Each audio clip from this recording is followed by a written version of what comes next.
Hello everybody, welcome back.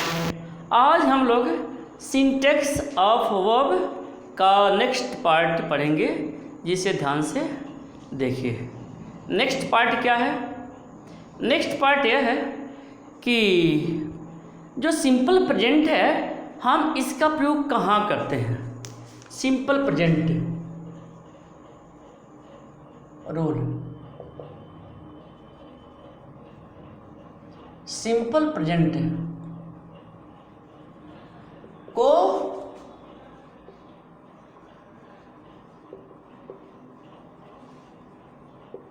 Present indefinite भी कहा जाता है। सिंपल प्रेजेंट को प्रेजेंट इंडेफिनिट भी कहा जाता है, लेकिन हम इसका प्रयोग कहाँ करते हैं। बात यह है कि इसका प्रयोग कहाँ करेंगे, तो जान लीजिए। सिंपल प्रेजेंट का प्रयोग किसी fact, universal truth, habitual action या रूटीन को प्रकट करने के लिए किया जाता है। देखिए, facts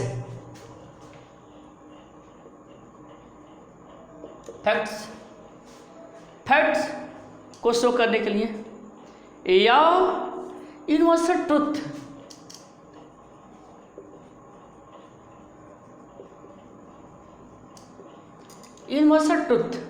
fact, universal truth, habitual action,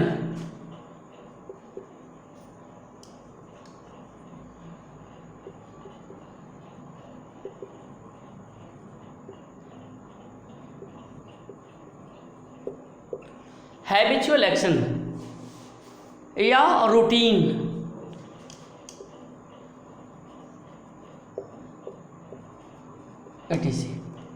इससे जो है सिंपल प्रेजेंट से ये सारी बातें आती हैं, इन सारी बातों का बोध होता है। तो समझ में आ गया कि सिंपल प्रेजेंट का प्रयोग कहाँ होता है। बताएंगे आप। सिंपल प्रेजेंट का प्रयोग facts, universal truth, habitual action या रूटीन को दिखाने के लिए किया जाता है। चलिए हम सेंटेंस मैं बताता हूँ आपको। जैसे ही स्मोक्स,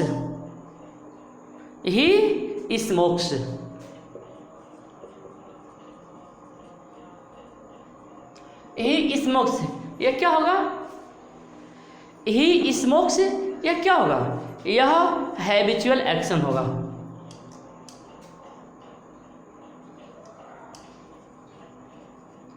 हैबिचुअल एक्शन, वह धूम्रपान करता है, यह हैबिचुअल एक्शन है।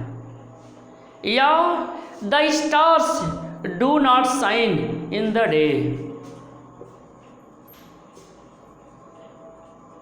The stars do not shine in the day, यह क्या हो जाएगा? The stars do not shine in the day, यह क्या होगा?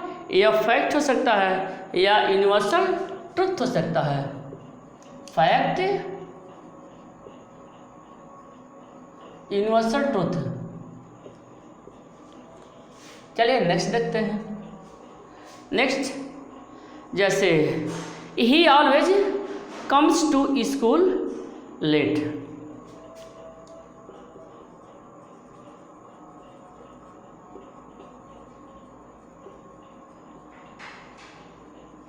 School late. देखिए, he always comes to school late, यह क्या है? रूटीन है।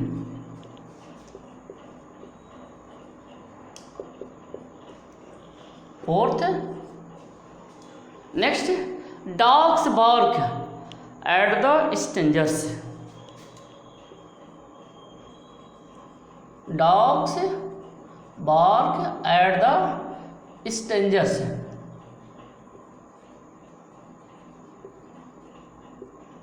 देखिए, यह क्या है? यह हैबिट है, हैबिचुअल एक्शन है। Habitual action. तो इस तरह से क्लियर हो गया होगा कि सिंपल प्रेजेंट क्या होता है? सिंपल प्रेजेंट ऐसा टेंस होता है जिसमें कोई facts, universal truth, habitual action या रूटीन का भाव स्पष्ट होता है, जैसा कि आपने एग्जाम्पल से देख लिया। क्लियर? चलिए मैं आपको नेक्स्ट रूल बताता हूँ। नेक्स्ट रूल यह है कि like, love, understand, here, about, own, believe, contain, forget, remember आदि का प्रयोग कॉन्टिन्यूअस में नहीं होता है। ठीक है? जैसे like, love,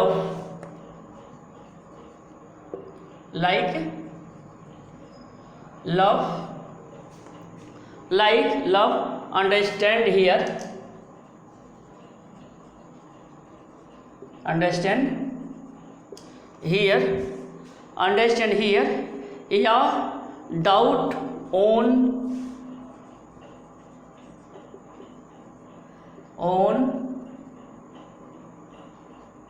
believe, doubt, own, believe, content, remember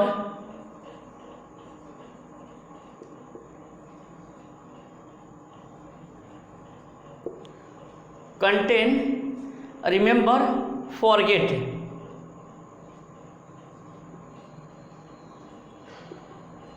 आदि का प्रयोग, ठीक है, इनका प्रयोग कॉन्टिन्यूअस में नहीं होता है।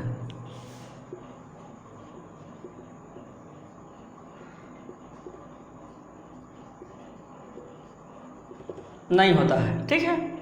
तो इसे भी यह ध्यान रखना पड़ेगा कि like, love, understand, hear, doubt, own, believe, contain, remember, forget, इन सब का प्रयोग कॉन्टिन्यूअस में नहीं होता है। यानी कॉन्टिन्यूअस का सेंस लाने के लिए हम इंडेफिनिट में ही प्रयोग करते हैं। ठीक है? जैसे do you own a flat,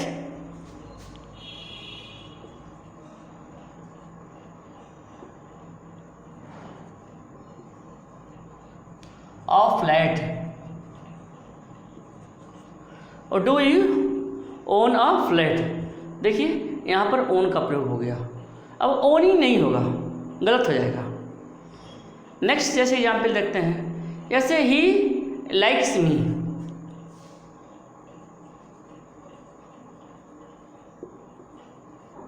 he likes me, यह प्रेजेंट इंडेफिनिट में होते हुए भी यह प्रेजेंट कॉन्टिन्यूअस का सेंस दे रहा है। ही लाइक्स मी, वह मुझको पसंद करता है, वह मुझको पसंद कर रहा है, वह मुझको पसंद करता है तो भी इसमें कॉन्टिन्यूटी शो हो रही है लाइक की वजह से। इसमें लाइकिंग का प्रयोग नहीं करेंगे बेटा, ये ध्यान रखेंगे। नेक्स्ट देख लीजिए, जैसे next example, I love you.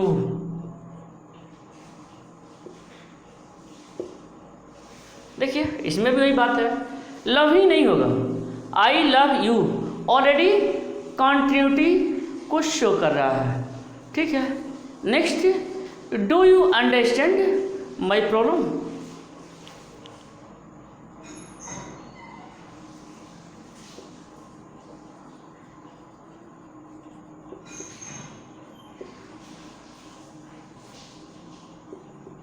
देखिए, do you understand my problem, क्या आप मेरी समस्या समझते हैं? क्या आप मेरी समस्या समझते हैं? क्या आप मेरी समस्या समझ रहे हैं? सेंस इससे आ जाएगा। चलिए नेक्स्ट रूल बताता हूं आपको। नेक्स्ट रूल यह है कि सिंपल पास्ट को हम पास्ट इंडेफिनिट कहते हैं। जैसे सिंपल प्रेजेंट को प्रेजेंट इंडेफिनिट कहते हैं, ऐसे सिंपल पास्ट को पास्ट इंडेफिनिट कहते हैं। तो इसके बारे में जान लीजिए, यह कहाँ प्रयोग होता है, यह किस लिए प्रयोग होता है। जो सिंपल पास्ट होता है वह पास्ट एक्शन या पास्ट हैबिट को व्यक्त करता है। सिंपल पास्ट पास्ट हैबिट, देखिए सिंपल पास्ट जो है पास्ट हैबिट या पास्ट हैबिट जो सिंपल होता है या पास्ट हैबिट या पास्ट एक्शन को स्पष्ट करता है। Past habit past action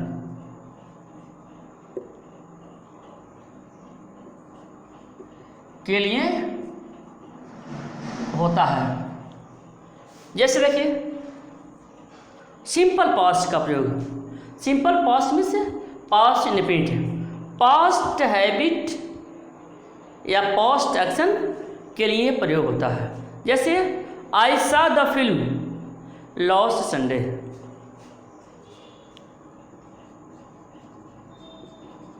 I saw the film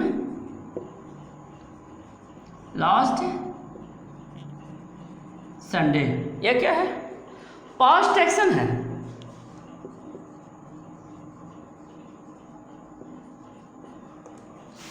चलिए एक और देख लेते हैं। जैसे सी ऑलवेज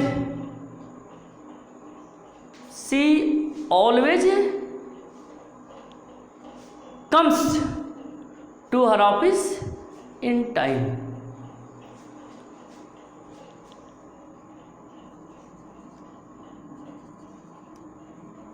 सी ऑलवेज, देखिए she always reached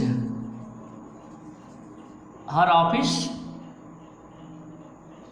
she always reached her office in time। यहाँ पास्ट हैबिट हो गया। देखिए समझ में आ गया होगा, मतलब जिससे यानी सिंपल प्रेजेंट से पास्ट हैबिट या पास्ट एक्शन का भाव स्पष्ट होता है। जैसे I saw the film last Sunday, पिछले संडे को मैंने फिल्म देखा, यह एक एक्शन शो किया जा रहा है। एक्शन पास्ट एक्शन बीता हुआ है। She always reached her office in time, वह अपने ऑफिस हमेशा समय से पहुंचती थी, उसकी हैबिट थी, आदत थी, यानी ये पास्ट हैबिट हो गया। चलिए अब आपको मैं नेक्स्ट बताता हूँ। नेक्स्ट देख लीजिए क्या है।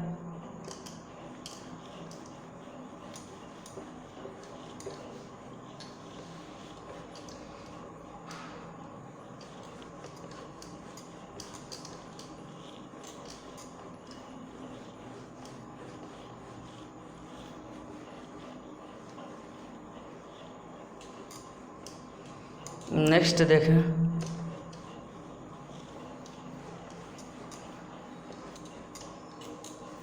नेक्स्ट टूल क्या देखिए, नेक्स्ट टूल यह है कि tomorrow, the next week, month, year, ETC का प्रयोग फ्यूचर में होता है। ठीक है, जैसे नेक्स्ट टूल है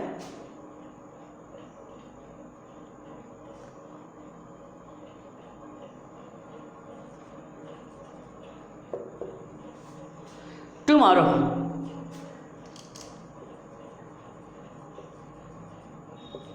हो गया टुमारो या the next week,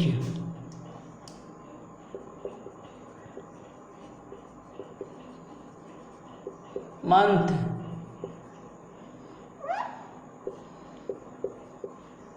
year, ETC का प्रयोग फ्यूचर में होता है। समझ में आ गया होगा, सिंपल सी बात है। बस ये ध्यान रखना है क्योंकि सभी के सभी कॉम्पिटिशन्स में पूछे जाते हैं, तो इस बात को ध्यान में रखेंगे। जैसे I shall post the letter tomorrow,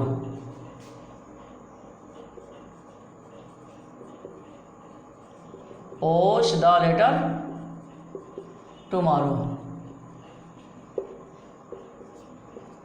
ठीक है। नेक्स्ट, जैसे he will visit his uncle next week,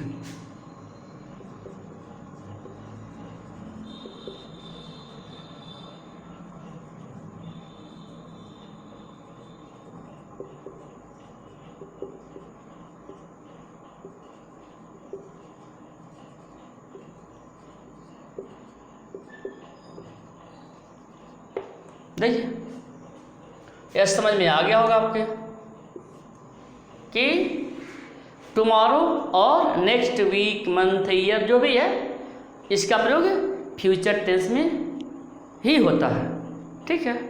अब क्लास 12 की परीक्षाओं में क्वेश्चन के लिए ऐसे आ जाता है, जैसे दे देगा आई शैल पोस्ट द लेटर स्टरडे,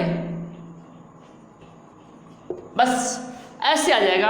आपको क्वेश्चन करना होगा तो समझ में नहीं आएगा यदि ये रूल आप नहीं जानेंगे तो बस देख लिया आपने कि फ्यूचर टेंस में है तो स्टरडे का प्रयोग नहीं होगा बल्कि टुमारो का प्रयोग होगा। तो इस बात को ध्यान रखना है। प्रायः ऐसे परीक्षाओं में पूछा जाता है, जो 12th के बच्चे हैं उनकी परीक्षाओं में प्रायः पूछा जाता है ऐसे। तो इस तरह से आपको यह भी रूल समझ में आ गया। चलिए नेक्स्ट रूल मैं बताता हूँ। नेक्स्ट रूल यह है कि these days, nowadays, at the time, etc का प्रयोग सामान्यतः प्रेजेंट कॉन्टिन्यूअस में होता है, ठीक है। दीज डेज,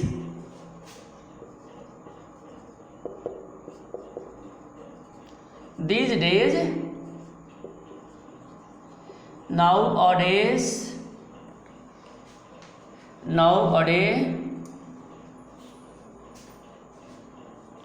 टाइम, etc का प्रयोग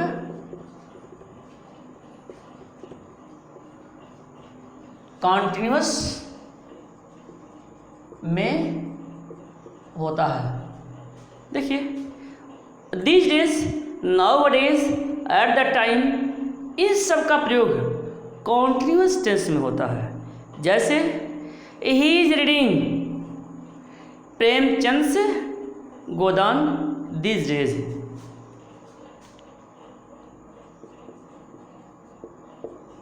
ही is reading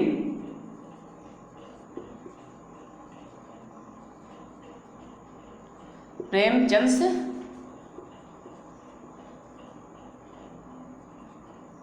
Godan these days, माने क्या, he is reading Premchand Godan these days. देखिए दीज डेज, आजकल वह प्रेमचंद का गोदान पढ़ रहा है। देखिए आजकल कॉन्टिन्यूअस से प्रयोग किया गया है। या now days I am working hard for my examination,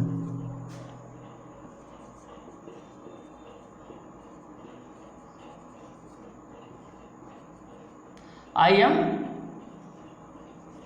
working hard for my examination। देखिए nowadays I am working hard for my examination, आजकल मैं अपनी परीक्षा की तैयारी के लिए कठोर परिश्रम कर रहा हूँ। nowadays I am working hard, आजकल मैं अपनी परीक्षा के लिए कठिन परिश्रम कर रहा हूँ। आजकल दिस डेज यानी कॉन्टिन्यूअस टेंस। तो इस तरह से आपने देखा। चलिए अब आगे आपको हम नेक्स्ट बताते हैं। देखिए तो इस तरह से है नेक्स्ट रूल। देखिए नेक्स्ट रूल यह है कि प्रेजेंट परफेक्ट टेंस का प्रयोग कहाँ होता है, ये हमें जानना है। या प्रेजेंट परफेक्ट टेंस से किस बात का बोध होता है, तो ये हमें जानना है। तो जान लीजिए कि प्रेजेंट परफेक्ट टेंस ऐसे कार्य या घटना का बोध कराता है।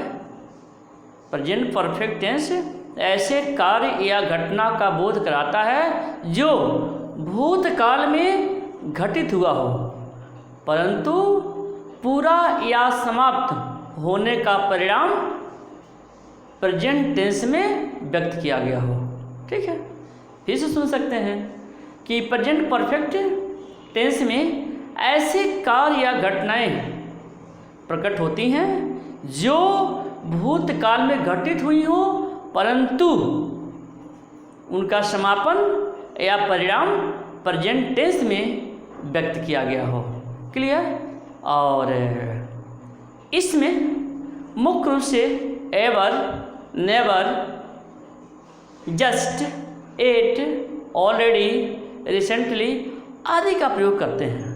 तो नेक्स्ट टूल में देखिए present perfect tense.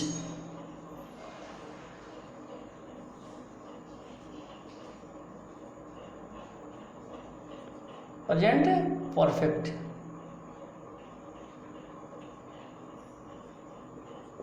Present perfect क्या होता है, कोई कार्य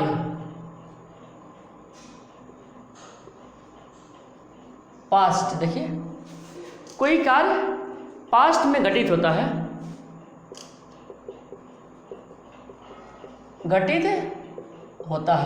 और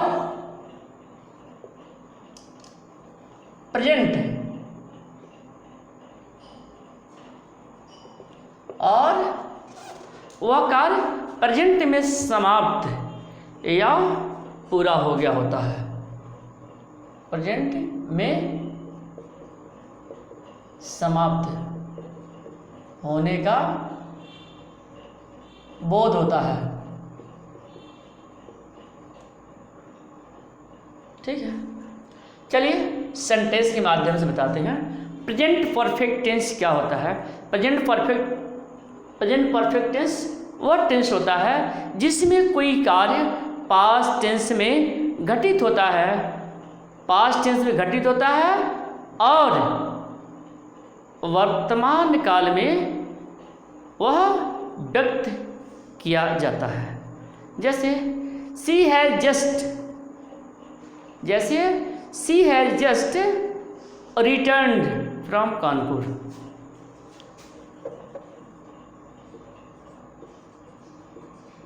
she has just returned from Kanpur.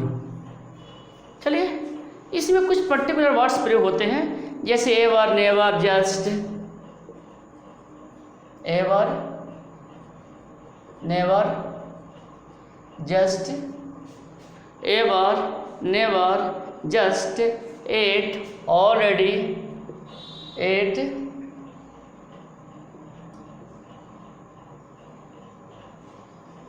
Already,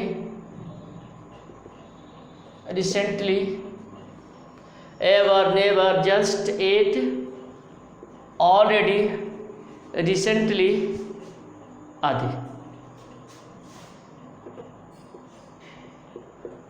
इनका प्रयोग मुख्य रूप से जो है प्रेजेंट परफेक्ट में भी होता है।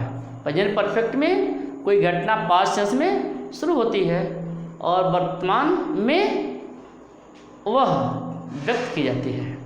ठीक है, इसमें मुख्य रूप से ever, never, just, yet, already, recently का प्रयोग होता है। तो एक एग्जाम्पल आपने देख लिया, चलिए एग्जाम्पल और बताता हूँ। जैसे I have already heard this news.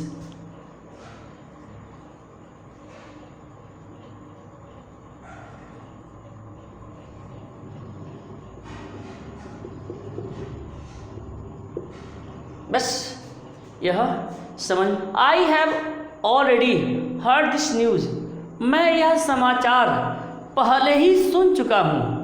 यानी पास्ट में कोई काम हो चुका है और वर्तमान में उसके बारे में बताया जा रहा है। मैं यह काम I have already heard this news, मैं यह समाचार पहले ही सुन चुका हूँ।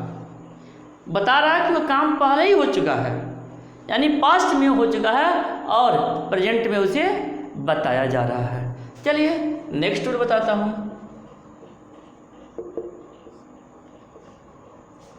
नेक्स्ट वर्ड जान लीजिए। नेक्स्ट वर्ड यह है कि पास्ट परफेक्ट में ऐसे कार्य या घटनाओं का बोध होता है जो पास्ट टेंस में घटित हो चुकी रहती हैं।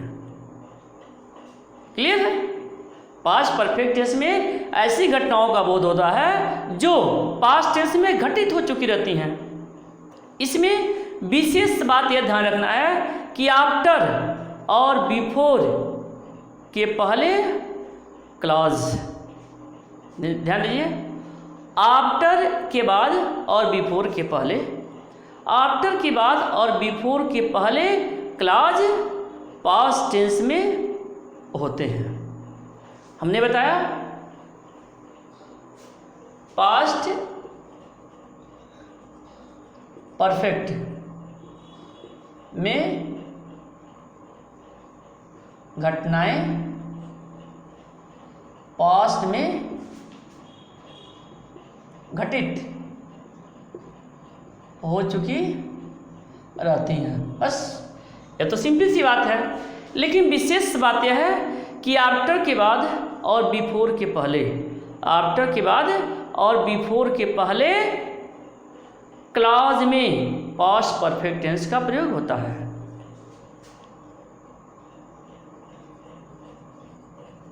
आफ्टर के बाद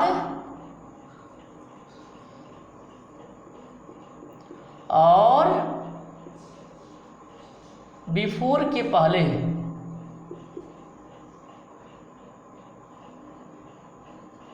क्लॉज में पास्ट परफेक्ट का प्रयोग होता है। इस समझ में आ गया होगा आपके। आफ्टर के बाद और बिफोर के पहले क्लॉज में पास्ट परफेक्ट टेंस का प्रयोग होता है, यह ध्यान रखेंगे। जैसे एग्जाम्पल के माध्यम से मैं आपको बता रहा हूँ। जैसे the match had started before we arrived there.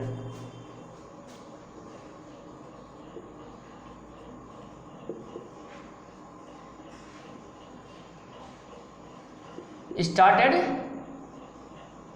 Before we arrived there. चलिए एक और भी एग्जाम्पल दे देते हैं। The match had started, before के पहले और आफ्टर के बाद पास्ट परफेक्ट का प्रयोग होता है। जैसे नेक्स्ट, दिस फिल्म स्टार्टेड, या the film started after, the film started after we had entered the picture hall, after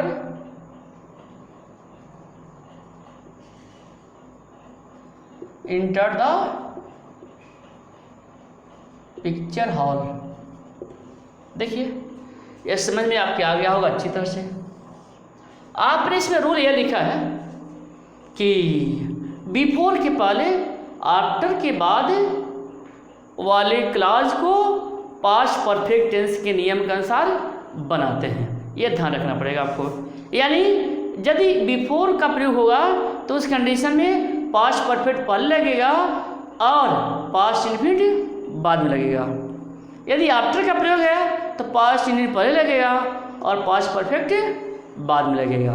तो यह समझ में आ गया होगा, बहुत ही इम्पोर्टेंट रूल है, इसे ध्यान रखेंगे। कंपटीशन की दृष्टि से बहुत ही इम्पोर्टेंट आप पढ़ रहे हैं। नेक्स्ट देखिए, नेक्स्ट रूल यह है कि रियल कंडीशन में शर्त वाले भाग में प्रेजेंट टाइम का प्रयोग करते हैं। फिर सुन लीजिए, रियल कंडीशन में शर्त वाले भाग में प्रेजेंट टाइम का प्रयोग करते हैं और दूसरे में फ्यूचर का। या आप ऐसे कर सकते हैं कि यदि हिंदी वाक्य में दोनों फ्यूचर में वाक्य दिख रहा हो, जैसे यदि तुम आओगे तो मैं जाऊंगा, तो जो शर्त वाला वाक्य यदि तुम आओगे यह प्रेजेंट इंडेफिनिट बनेगा, तो मैं जाऊंगा यह फ्यूचर में बनेगा। बस यही बात कही गई है। तो फिर सुन लीजिए, रियल कंडीशन में शर्त वाले भाग को, रियल कंडीशन में शर्त वाले भाग को प्रेजेंट इंडेफिनिट में बनाते हैं और दूसरे को फ्यूचर इंडेफिनिट में।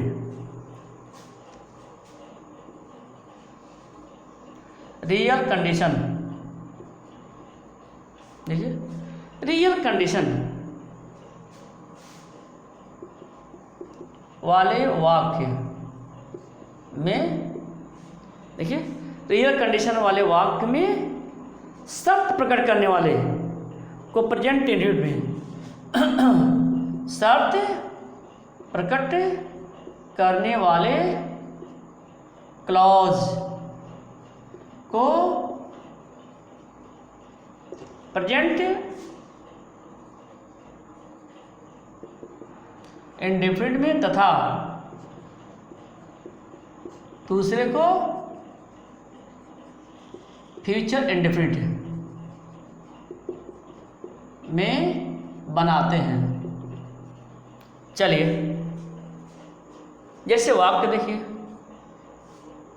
जैसे if you work hard you will succeed,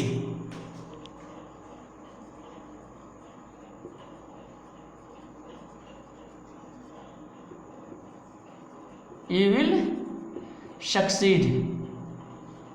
इसका मतलब क्या होगा? If you work hard,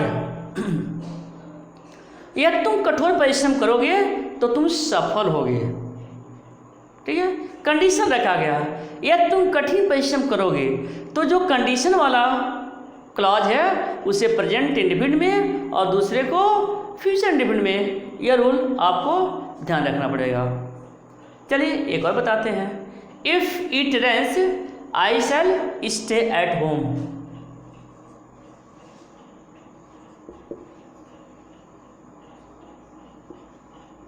I shall stay at home. बस यह रूल आपके समझ में आ गया होगा। चलिए नेक्स्ट रूल बताता हूँ। कोई प्रॉब्लम होगी तो ज़रूर इसे कमेंट करेंगे, पूछेंगे, बताएंगे। चलिए नेक्स्ट बताता हूँ आपको।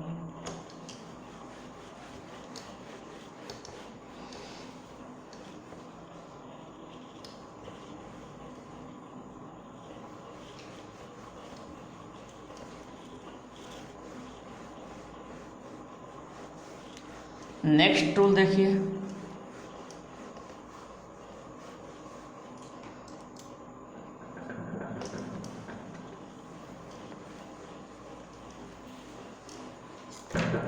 देखिए नेक्स्ट रूल क्या है।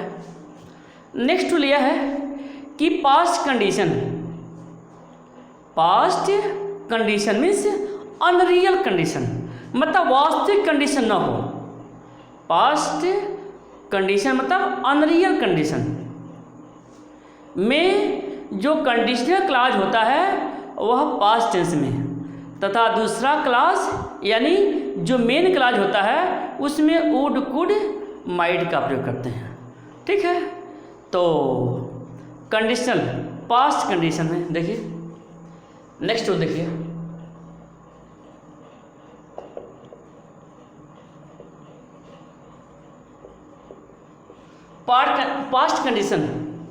पास्ट कंडीशन होने पर जो अनरियल कंडीशन होता है, पास्ट कंडीशन या अनरियल कंडीशन पास्ट कंडीशन या अनरियल कंडीशन में, जो अनरियल कंडीशन में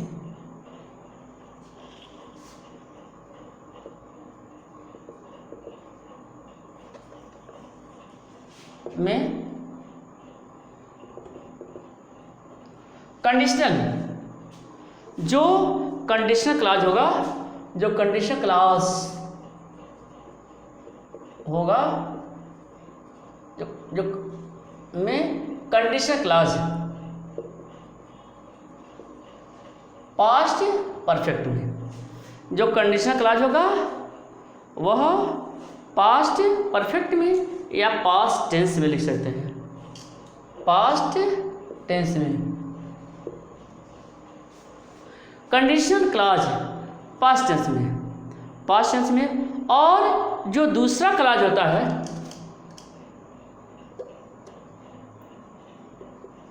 और दूसरा क्लॉज देखिए, जो दूसरा क्लॉज होता है उसमें वुड, कुड, माइट का प्रयोग होता है।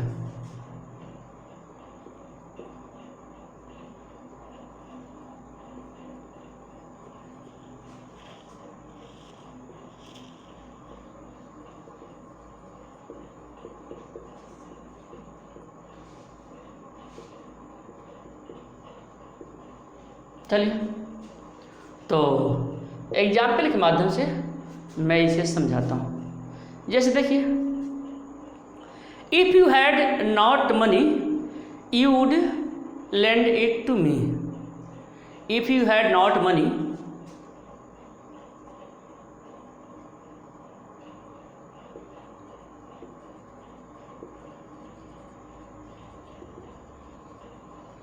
एक कंडीशन रखा गया है, if you had not money you would lend it to me.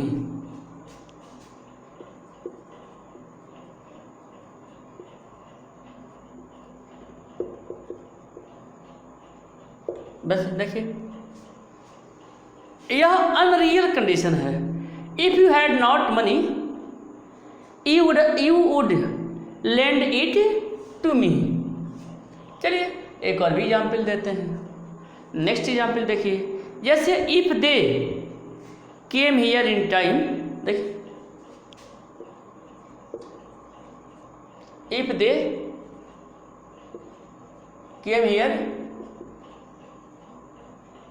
In time, if they had या if they had come here in time.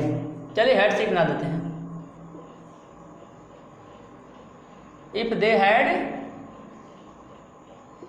Come here in time, if they had come here in time they could get chance to play in the team. They could get chance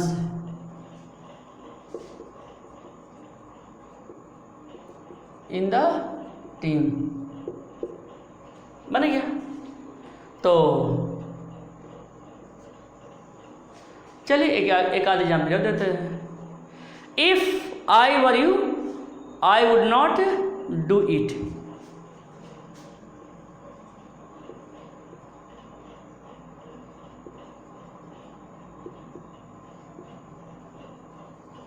not do it. देखिए, past condition unreal condition में conditional clause past tense में, और दूसरा clause could, दूसरा clause could, और यहां would लिख दीजिए।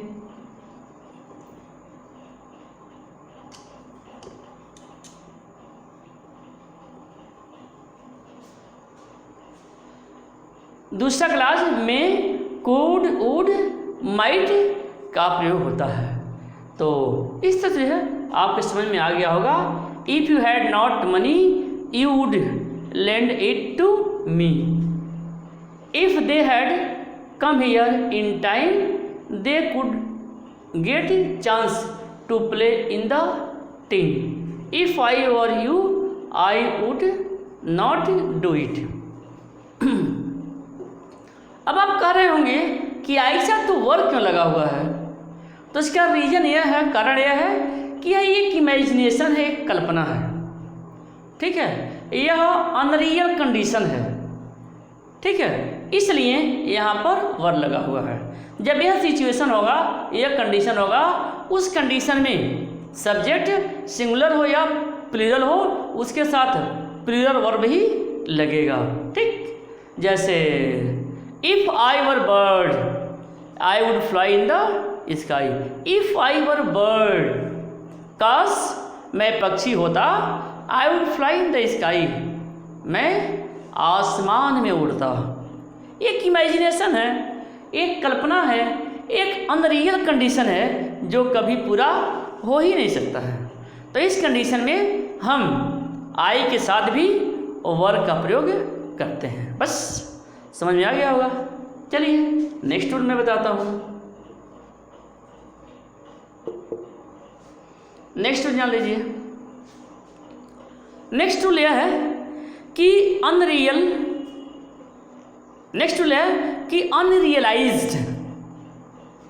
या अनफुलफिल्ड कंडीशन, अनरियलाइज्ड या अनफुलफिल्ड कंडीशन में कंडीशनल क्लॉज पास्ट या पास्ट परफेक्ट टेंस में, ठीक है। अनरियलाइज्ड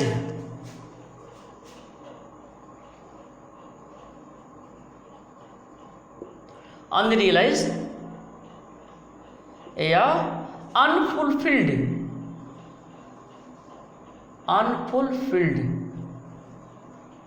देखिए, अनरियलाइज्ड या अनफुलफिल्ड कंडीशन में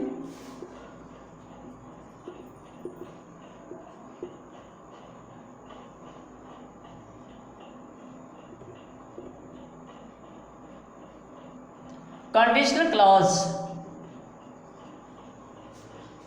अनरियलाइज्ड या अनफुलफिल्ड कंडीशन में कंडीशनल क्लॉज वह पास्ट में, कंडीशनल क्लॉज पास्ट में या पास्ट परफेक्ट में बनेगा। कंडीशनल क्लॉज पास्ट या पास्ट परफेक्ट में होगा।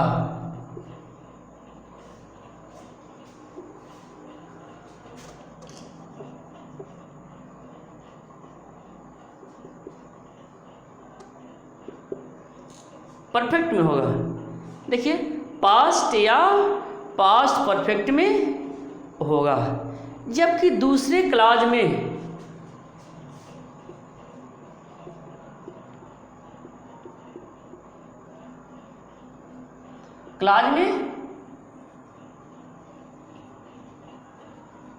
वुड हैव, देखिए, जबकि दूसरे क्लॉज में वुड हैव या कुड हैव या माइट हैव का के माइट हैव के साथ वर्ब का थर्ड फॉर्म लगाते हैं। चलिए समझिए इसको।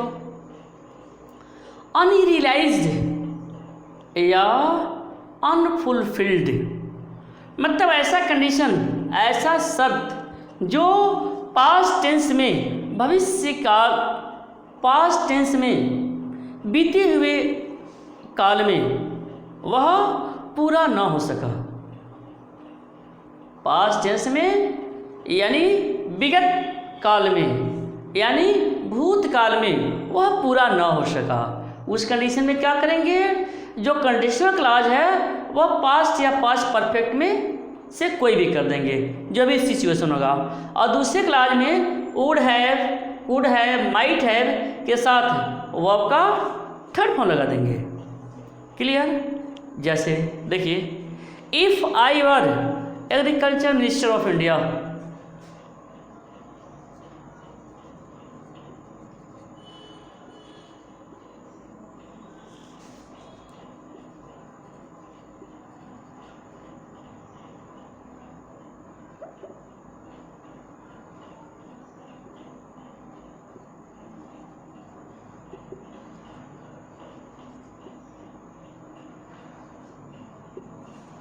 If I were agriculture minister of India, I would have made the farmers happy.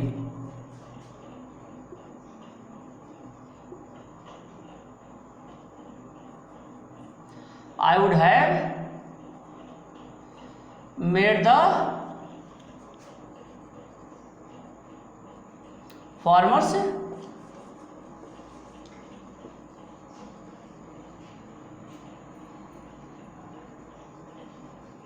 चलिए, if I were agriculture minister of India, यदि मैं भारत का कृषि मंत्री होता तो I would have made the farmers happy, तो मैं किसानों को खुश कर देता। देखिए, if I were agriculture minister of India, यदि मैं भारत का कृषि मंत्री होता तो किसानों को खुश कर देता। चलिए एक एग्जाम्पल और देखते हैं। जैसे if you had gone earlier,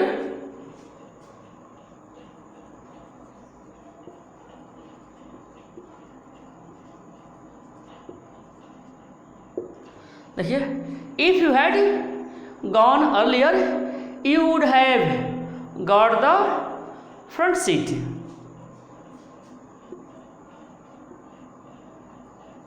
You would have got the front seat।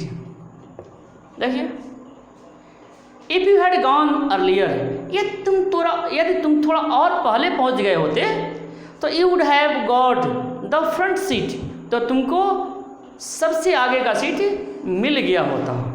यानी यह ऐसा फुलफिलमेंट है, यह ऐसी इच्छा है जो पास्ट टेंस में पूरा न हो सके, हैं, अनरियलाइज्ड या अनफुलफिल्ड कंडीशन, ऐसा कंडीशन, ऐसी स्थिति जो पास्ट टेंस में पूरा न हो सके।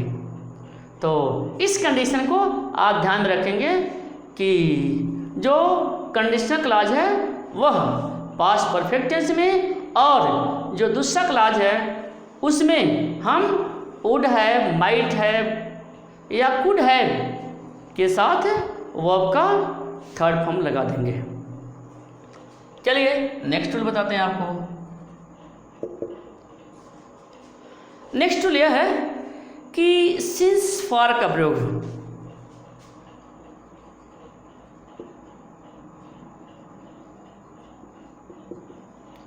सिंस फॉर का प्रयोग कहाँ कहाँ होता है? समय दिखाने के लिए सिंस फॉर का प्रयोग परफेक्ट, परफेक्ट कॉन्टिन्यूअस, परफेक्ट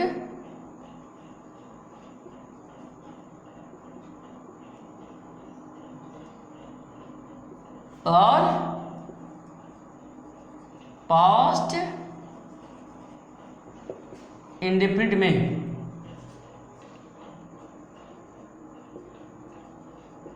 समय दिखाने के लिए होता है। बस सिंस का प्रयोग परफेक्ट टेंस में या परफेक्ट कॉन्टिन्यूअस टेंस में या पास्ट इंडेफिनिट टेंस में होता है। बस यह याद रखेंगे उस समय जब यह समय के सेंस में प्रयोग हुआ तब। क्लियर? जैसे ही has smoked since he left college. देखिए,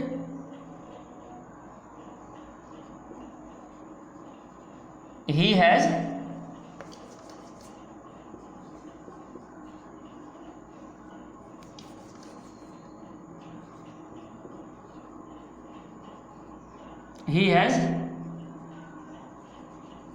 smoked। देखिए, he has smoked since he left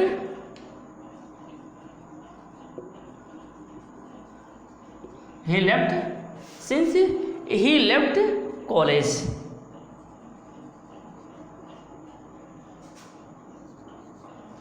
समझ में आ गया होगा? He has smoked since he left college. चलिए नेक्स्ट एग्जाम्पल बताता हूँ। जैसे she has been singing the song for long time.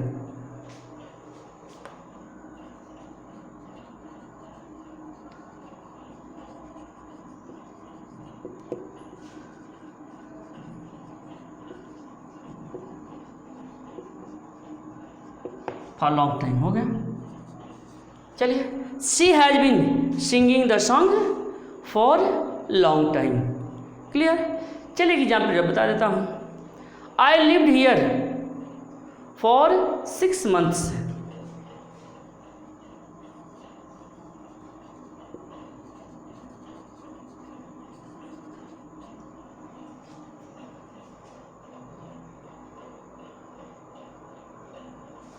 I lived here for 6 months। I lived here for 6 months। तो इस तरह से जो है आपके समझ में अच्छी तरह से आ गया होगा। तो